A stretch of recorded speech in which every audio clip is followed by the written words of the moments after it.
So my name is Austin Chenge. I am a Republican. I am the first Republican candidate for the governor of Michigan for the 2022 election. I'm a family man. I'm from West Michigan, from Grand Rapids. Fox 17 is my local station. And I love my country. I'm a veteran and I love my state. I've been to all 83 counties in Michigan. I've met small business owners and families. And that's why I'm in this, to make sure that we have our state back the way the American people want it to be.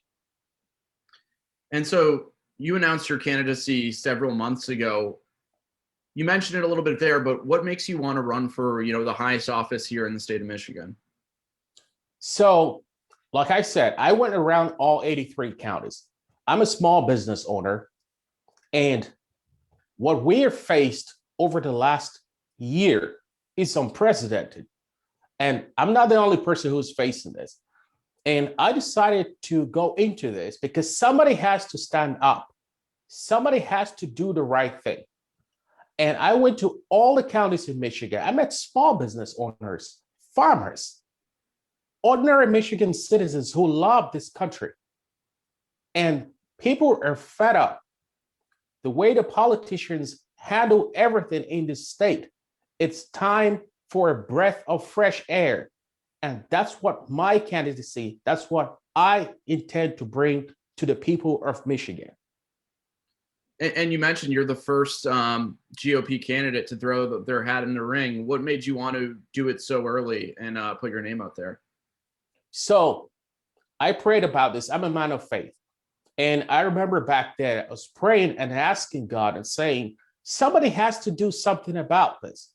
And the Spirit led me to understand that David could have helped soldiers on the field, but he went after Goliath. And right there and then, I knew what I had to do. I knew that in order to change things here in Michigan, sometimes somebody has to have the courage to go for the person at the top. And then that way, you can set an example, because by getting Goliath out, people can see that as an example.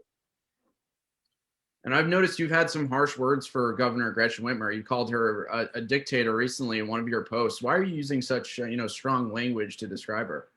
Now, I don't have anything against the governor personally, but her actions and the things that she has done speak for themselves.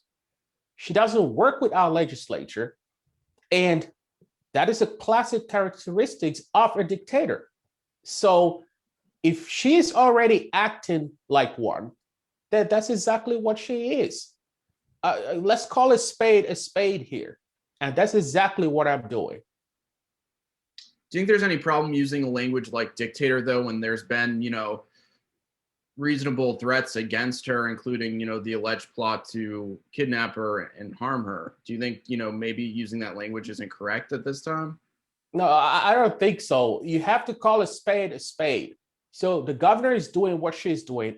Let's call it what it is, because only from that perspective of truth can we actually change things.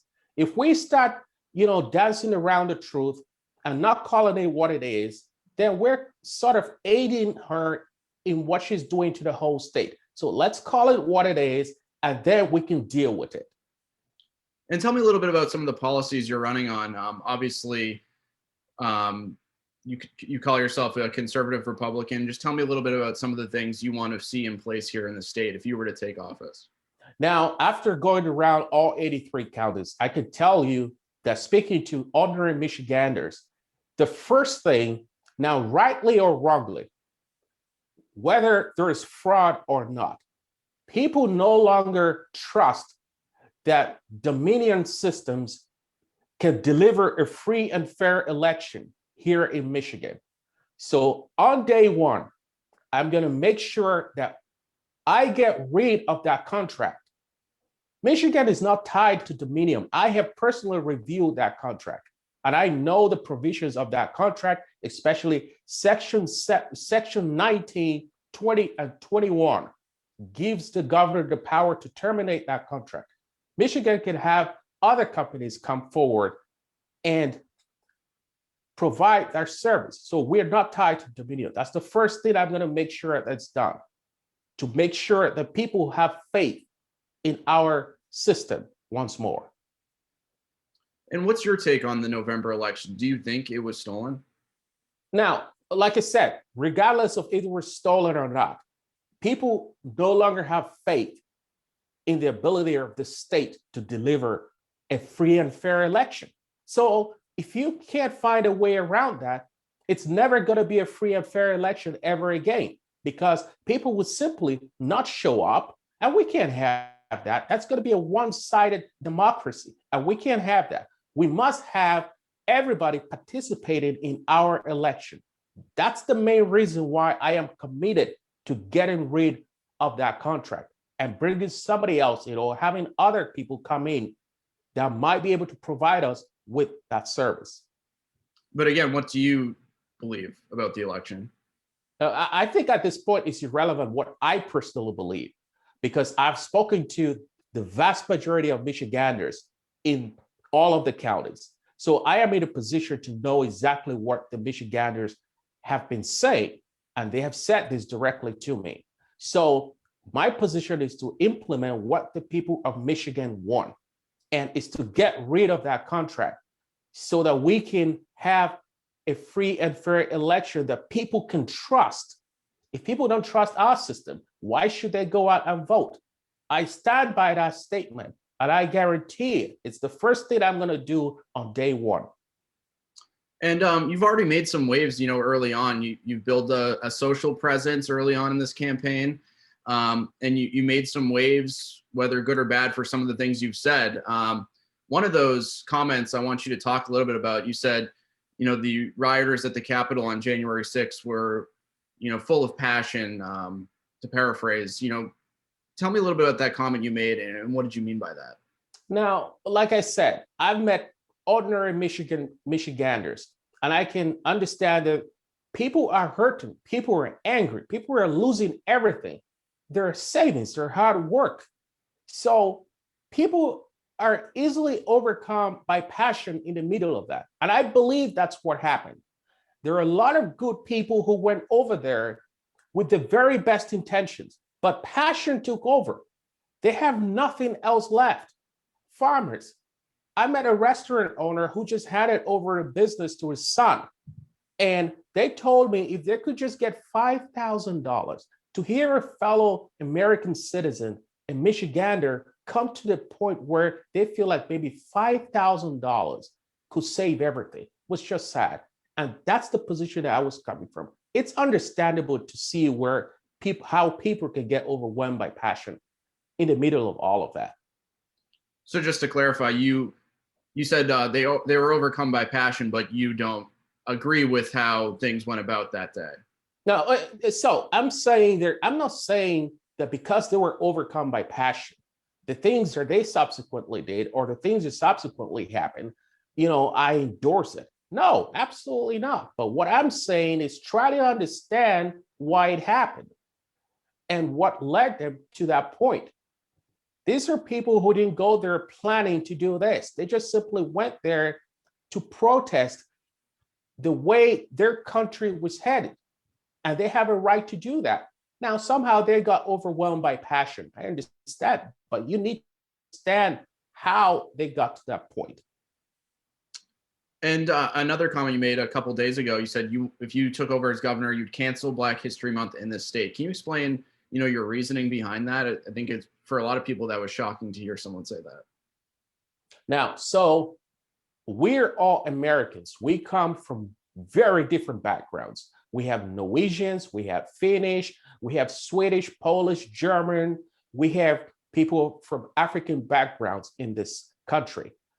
We're all immigrants who came to this country. And so therefore, even including the indigenous American people, the indigenous native people, the people from very different backgrounds, the thing that should unite us is the idea of the American identity, not because of the small group that we come from, because it's polarizing.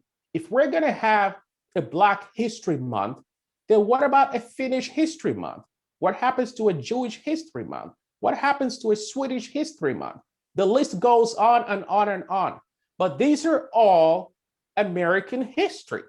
So therefore, I feel that as governor, the way to move forward to stop this division and this polarization that's going on in our community is to forge a single American identity that we can all identify with first.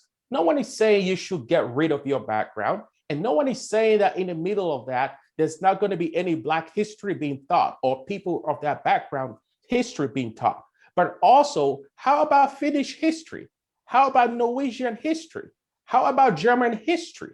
How about the rest of the people that make up this great and beautiful state of Michigan also having their history being taught in an American History Month, which can encompass all of this?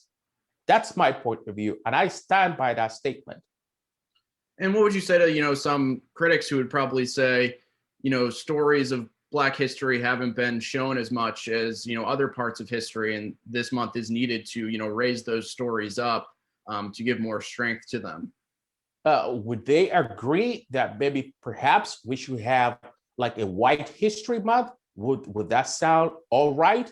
This is where this is headed. This is offensive. This is unfair to the rest of Americans who also come from various backgrounds.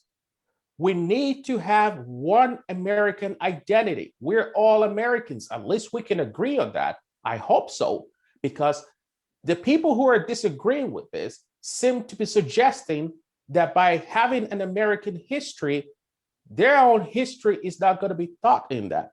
Now, maybe statistically, you may be looking at the numbers and the demographic. So somehow, maybe some people might have more people or more history, but you have to look at the numbers, right? There is no way that we can all have equal number of people represented in the history that is being taught, because then it becomes unfair, because then you're dwindling the numbers and the achievement of other people just so that you can bump your numbers up. It's not right. It's immoral. It's absolutely wrong. And we should not be supporting anything like that. And let's move towards more of your campaign now. I mean, what's your pitch to, let's say, West Michigan voters where you're from, or voters across the state? I mean, why would you be the best to represent them in Lansing? Because over the years, people are sick and tired of politicians coming up and promising to be the political messiah for the state. People just want a breath of fresh air. They want someone who's real and honest and who cares and loves this country and loves this people, loves this state. So I have shown that, first of all, I reach out to people. I go out and meet people. I believe I'm the first candidate who has gone out to all 83 counties in a very long time. And I did that in order to connect with people. That's the kind of governor I want to be. I'm going to be the people's governor. And obviously a political newcomer, do you believe you have a legitimate shot here to not only win the primary, but then go up against Governor Gretchen Whitmer, who does have higher than 50% approval ratings right now? Well, I am new, but I'm young, I'm charismatic, I'm energetic. I'm not afraid to speak the truth and stand up for the people of Michigan. There are so many people who have come up who will back down, who would turn against the people of Michigan. Michiganders are sick and tired of that. We just want somebody who represents us, represents the people, and speaks for us. And I believe that's what Michiganders see in me. Doesn't matter if I'm a newcomer, we are going to win the election, we're going to win the nomination, and we will go on to defeat Gretchen Whitmer. Any final thoughts you want to share? Anything we didn't touch on that you think is important to share with us? So we're all Americans. That's the first thing that unites us. Nothing else unites us than the American identity. And that's what we need to hold on to. Holding on to our various groups is tribalism. And that's going to tear this country apart. This country is made up of so many different people. If everyone held on to their own little background, then we have no American identity. And I don't stand for that. I stand for a single American identity.